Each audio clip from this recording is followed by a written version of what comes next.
তাহলে আজকে আমরা পিএইচ সম্পর্কে জানাবো। প্রথমে আমরা দেখবো আসলে পিএইচ বলতে কি বোঝো। দেখো এই রকম করে আমি লিখছি, এটা হচ্ছে পি। এই পাশে যদি আমরা একটু বড় করে লিখি তাহলে সেটি হয় হচ্ছে এইচ।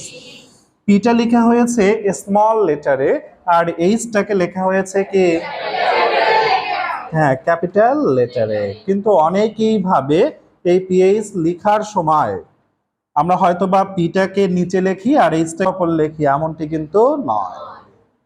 ঠিক আছে কি? তাহলে আমরা কি করছি, পিটাকে লিখবো স্মল লেটারে আর এইচটাকে লিখবো কি ক্যাপিটাল লেটারে। আর তারপরে কি দেখো এই পিএইচ কাকে বলে এইটা মুখস্থ করার কোনো দরকার নাই, শুধু আমরা একটা সমীকরণ দেখাবো, সেইটা যদি মনে রাখতে পারো তাহলে তোমার পিএইচ কাকে বলে হয়ে যাবে। দেখো এই যে পাশে তুমি দিবা মাইনাস, এখানে দিবা তুমি লগ দিয়ে ফেলবা, আর পাশে এই রকম করে একটা থার্ড ব্র্যাকেট দিয়ে হাইড্রোজেন আয়ন দিবা আর এই রকম করে লিখবা। ঠিক আছে কি? তাহলে আমি কি লিখলাম, মাইনাস লগ হাইড্রোজেন আয়ন। এখন থার্ড ব্র্যাকেট দেওয়ার কারণ কি, থার্ড ব্র্যাকেট দিয়ে কি বোঝানো হয় সেইটা আমরা দেখাবো। ঠিক আছে, দেখো এই থার্ড ব্র্যাকেট শব্দের অর্থ এখানে যে থাকবে তার ঘনমাত্রা বোঝাবে। তার কি বোঝাবে? তাহলে এখানে কার ঘনমাত্রা বোঝাচ্ছে? হ্যাঁ, তাহলে হাইড্রোজেন আয়নের কি ঘনমাত্রা। ঠিক আছে, তাহলে এটা লগ আর এটা কি ঋণাত্মক। তাহলে হাইড্রোজেন আয়নের কেমন?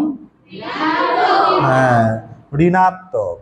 ঠিক আছে, দেখো তাহলে আমরা বলছি হাইড্রোজেন আয়নের ঘনমাত্রার, হাইড্রোজেন আয়নের কিসের কেমন লগারিদমকে কি বলে? হ্যাঁ পিএইচ বলে।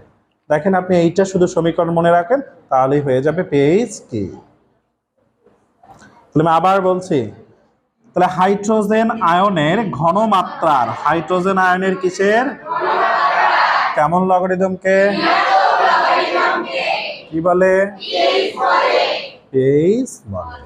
কারো মনে একটু উকি দিল না, জানার ইচ্ছা করলো না যে আসলে পিএইচ লিখলাম এর পূর্ণরূপ কি, তাই না? পিএইচ দিয়ে কি বোঝানো হয়? এই পিতে হচ্ছে পটেনশিয়াল, পিতে কি মাঝে একটা অফ বসে, মাঝে একটা কি বসে, আর হাইড্রোজেন মানে কি? তাহলে পটেনশিয়াল অফ কি আয়ন? Hydrogen ion. এটি কার পূর্ণরূপ? তাহলে কোনো একটি দ্রবণে বা জলীয় দ্রবণে হাইড্রোজেনের ঘনমাত্রা কেমন আছে, তার পটেনশিয়াল কেমন, তার ক্ষমতা কেমন, সেটাই হচ্ছে কি পিএইচ।